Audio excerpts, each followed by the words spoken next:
La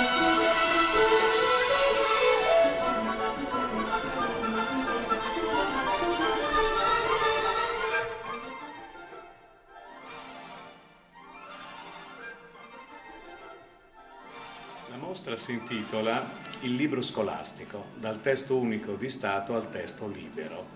maestri, alunni e scuole nel territorio di Portogruaro, 1923-1945. Il testo unico di Stato è il testo che è stato adottato dal governo fascista quando si è fatto editore e ha stabilito che l'unico testo che doveva essere adottato nelle scuole elementari di ogni paese italiano doveva essere quello che aveva curato il governo fascista. La parte relativa al testo unico di Stato è quella che vediamo al centro della sala delle colonne del Palazzo Municipale, in un percorso che riguarda 20 pannelli numerati. Si può vedere come la propaganda fascista è stata diffusa nelle scuole elementari. Al centro di questo percorso, costituito da una serie di pannelli, ci sono delle bacheche in cui poi ci sono gli oggetti di questa propaganda, i libri di testo principalmente, i quaderni, le pagelle, i diari e tutta una serie di oggetti anche di tipo commerciale per i quali era prevista comunque la propaganda che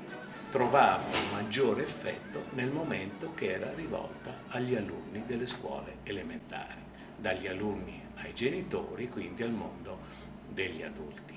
Ma la mostra non ha come finalità solo vedere come si diffonde la propaganda nelle scuole elementari, no, tramite il libro di Stato, ma anche quello di vedere questa diffusione anche nelle scuole del territorio di Portogruaro.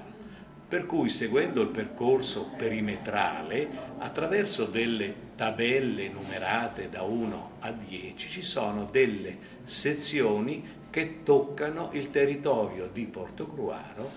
visto attraverso le scuole, gli aspetti sociali e scolastici dei maestri e degli alunni. Quindi si è fatta una ricerca che va ben prima del libro di Stato adottato con legge del 1929, una ricerca che riguarda l'editoria scolastica nelle scuole elementari sin da dopo l'Unità d'Italia, quando l'analfabetismo toccava l'80% degli abitanti. In questo periodo gli editori hanno cercato di pubblicare una serie piuttosto numerosa di testi, per cui si sa da una statistica del 1881 che si aveva nel territorio italiano 1800 circa testi che potevano essere scelti dai maestri per le scuole elementari. È un periodo abbastanza difficile perché dopo l'Unità d'Italia il problema non era solo unificare i pesi, le misure, l'economia, le dogane in sostanza, ma anche unificare la cultura, e quindi la lingua italiana era quella che poteva unire gli italiani in un solo modo di parlare. Un programma abbastanza difficile, visto che in Italia si parlava il francese alla corte sabauda, il tedesco e il ladino nel Trentino Alto Adige, il veneto della Serenissima e tanti dialetti. Quindi le pubblicazioni sono in italiano e il maestro, quando era in varie scuole, doveva però all'inizio incominciare a parlare in dialetto e man mano introdurre la lingua italiana. Quindi un'editoria molto vasta che aveva l'intento di unire gli italiani nella stessa cultura.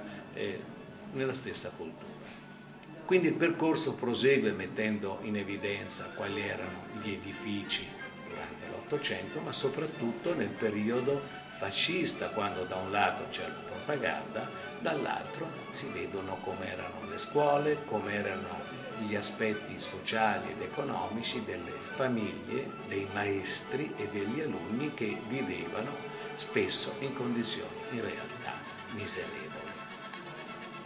Il percorso tende anche ad offrire aspetti che riguardano la cultura del periodo fascista e quindi libri di narrativa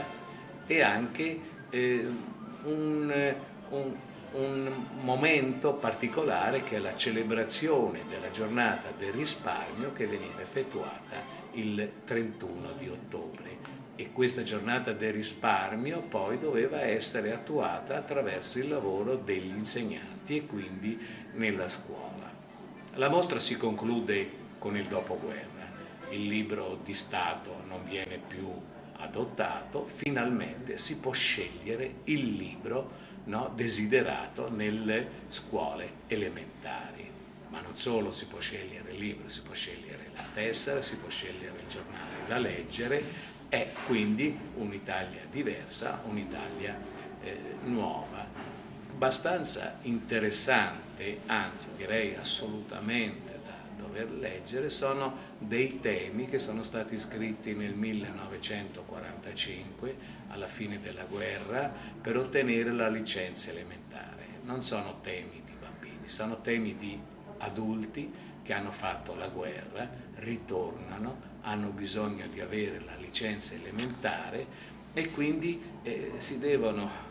spiegare loro soldati che hanno attraversato pericoli e situazioni estremamente difficili un po' sui banchi di scuola insieme ai bambini per avere la licenza elementare. Ecco, i temi esprimono anche la loro rabbia di tutto ciò che è successo e che li ha riguardati veramente da vicino. Sono temi che vanno indubbiamente